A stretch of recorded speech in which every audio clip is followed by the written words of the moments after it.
కష్టములో, కన్నీరులో, వేదనలో మీరు ఎలాగ జీవిస్తున్నారు? దేవుని మీరు ఎంతవరకు ప్రేమిస్తున్నారు? ఎలాగ దేవుని కొరకు ఎలాంటి విశ్వాసం దేవుని పైన మీరు ఉంచి ఉన్నారు? ఆల్వలాగే ఒకరిని చూసి ఆయనలాగా ప్రార్థన చేయడానికి ఎవరు లేదు, ఆయన చంపడానికా అని తను తానే సమర్పించుకొని నేనే క్రైస్తవుడని చెప్పి స్తోత్రం మొట్టమొదటి మిషనరీగా స్తోత్రం ఇంగ్లాండ్లో మొట్టమొదటి మిషనరీగా చంపబడేది అన్యుడైన ఆల్వన్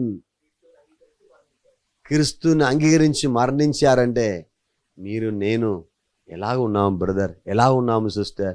చిన్న కార్యముకల్లా సోలిపోతున్నాము, బలహీన పడిపోతున్నాము, అయ్యో సనుకుంటున్నాము, కొనుక్కుంటున్నాము, పల విధమైన కార్యములు ఆలోచించి దేవుడు అది చేయలేదు ఇది చేయలేదని చిన్న అవస్థలో మనము దేవుడు వాళ్ళని ఇలా పెట్టారు, వీళ్ళని ఇలా పెట్టారు, నన్ను మాత్రం ఎలా పెట్టారని బాధపడుతున్నారా? బాధపడకండి, ఉన్న దాంట్లో మీరు సంతోషపడండి. ఆల్బన్లాగా పూర్తి అయిన విశ్వాసంలో ఎదగండి. దేవుడు మిమ్మల్ని అత్యధికంగా మిమ్మల్ని ఆశీర్వదించి హెచ్చించునుగాక.